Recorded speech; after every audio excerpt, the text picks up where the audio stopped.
جو پانی سے نہاتے ہیں وہ کپڑے بدلتے ہیں، جو پسینے سے نہاتے ہیں وہ تقدیر بدلتے ہیں، اور جو خون سے نہاتے ہیں وہ تاریخ بدلتے ہیں۔ محبت ڈھونڈنے والوں کو نہیں، بانٹنے والوں کو ملتی ہے۔ زندگی تب بہتر ہوتی ہے جب آپ خوش ہوتے ہیں، لیکن زندگی تب بہترین ہوتی ہے جب آپ کی وجہ سے کوئی دوسرا خوش ہوتا ہے۔ دعا اپنے لیے مانگنا عبادت ہے اور دوسروں کے لیے مانگنا خدمت ہے۔ عبادت سے جنت ملتی ہے، خدمت سے خدا ملتا ہے۔ تسبیح کہتی ہے فقط مجھے نہیں، تھوڑا سا خود کو بھی پھیر۔ جو کسی کا برا نہیں چاہتے ان کے ساتھ کوئی برا نہیں کر سکتا، یہ میرے رب کا وعدہ ہے۔ آزمائش تو انہی کے لیے ہے جنہیں اللہ چاہتا ہے، اور صبر بھی وہی کرتے ہیں جو اللہ کو چاہتے ہیں۔ عزت ایک مہنگا تحفہ ہے، اس کی امید سستے لوگوں سے نہ کریں۔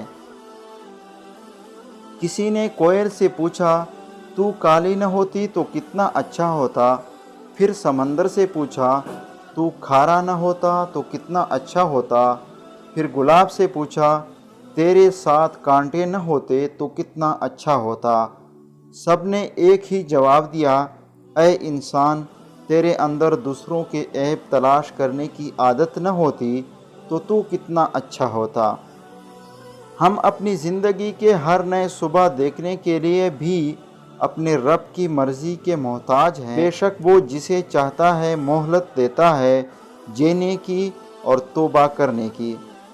جب وضو کرنا مشکل لگ رہا ہو تو یہ سوچا کریں کہ گناہوں کو دھونے جا رہا ہوں۔ تو جو چاہتا ہے تیری ہر مانگ پر وہ کن کر دے، اس کی کس کس بلاوے پر تو نے لبیک کہا ہے۔ دنیا میں اگر کوئی اپنی جگہ بنانی ہے تو سب سے خوبصورت جگہ کسی کی سوچ میں رہنا، کسی کی دعا میں رہنا اور کسی کے دل میں رہنا ہے۔ اللہ کا ڈر اور اللہ کا درد دو نعمتیں ہیں، جسے نصیب ہو جائے سمجھو اس نے دنیا میں تمام سعادتیں حاصل کر لی۔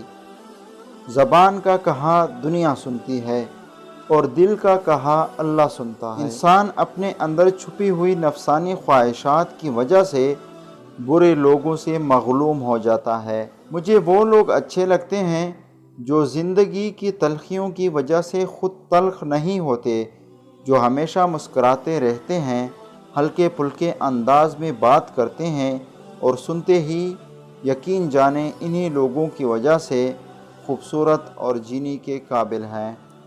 روزی کماتے کماتے آج ہمارے پاس اتنا ٹائم بھی نہیں رہا کہ روزی دینے والے کو سجدہ ہی کر لیں۔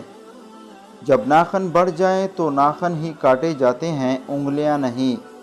بالکل اسی طرح جب کسی رشتے میں غلط فہمیاں پیدا ہو جاتی ہے تو غلط فہمیاں ختم کرنی چاہیے، نہ کہ رشتے۔ جب کوئی لڑکی پیدا ہوتی ہے تو اللہ تعالیٰ فرماتا ہے کہ اے لڑکی تو زمین پر اتر، میں تیرے باپ کی مدد کروں گا۔ میرے پیارے نبی صلی اللہ علیہ وآلہ وسلم نے ارشاد فرمایا، عورت کے لیے یہ بہت ہی مبارک ہے جس کی پہلی اولاد بیٹی ہو۔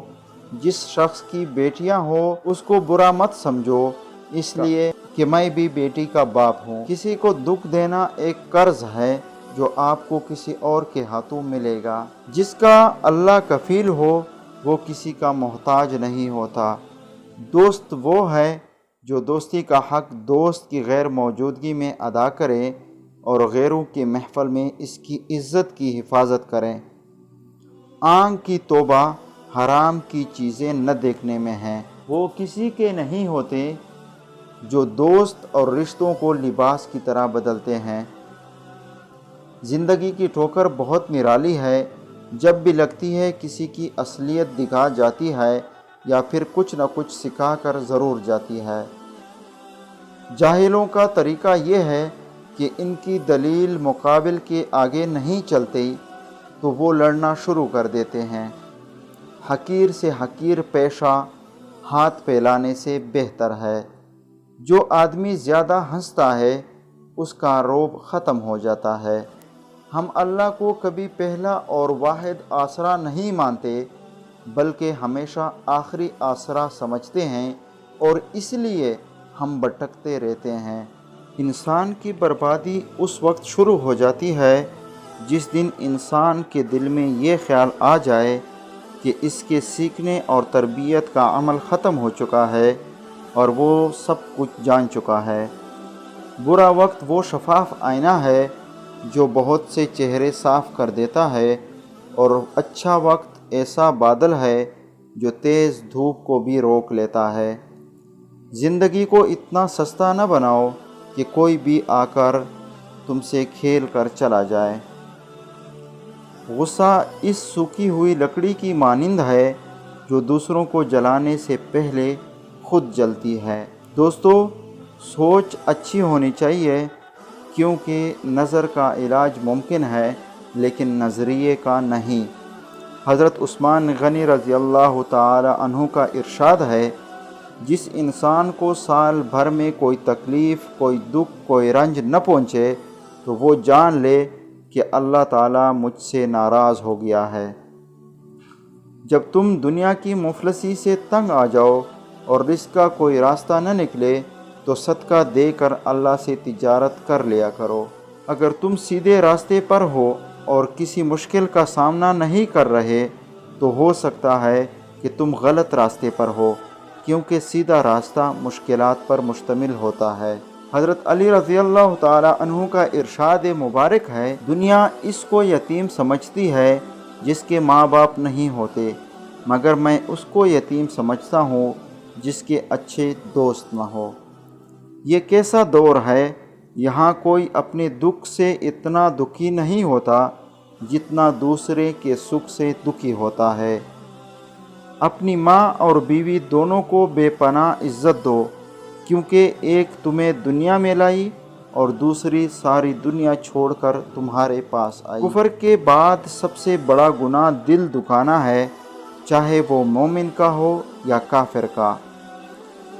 دن میں رزق تلاش کرو، رات میں اسے تلاش کرو جو رزق دیتا ہے۔ کسی دوسرے کے لیے سکھ ڈھونڈنے والے کی ذات پر سکھ آسمان سے برستے ہیں۔ مومن وہ نہیں جس کی محفل پاک ہو، بلکہ مومن وہ ہے جس کی تنہائی پاک ہو۔ 100 روپے کا نوٹ بہت بڑا ہوتا ہے جب کسی فقیر کو دیا جائے، لیکن شاپنگ کے لیے استعمال کرنا ہو تو بہت چھوٹا لگتا ہے۔ 2 گھنٹے مسجد میں بیٹھنا بھاری لگتا ہے، لیکن فلم دیکھنے کے لیے 3 گھنٹے بہت کم لگتے ہیں۔ کرکٹ میچ کی کمنٹری سننے کے لیے لوگ پاگل ہو رہے ہوتے ہیں، لیکن جمعۃ المبارک کا خطبہ وقت سے تھوڑا زیادہ دیا جائے تو لوگ پریشان ہو جاتے ہیں۔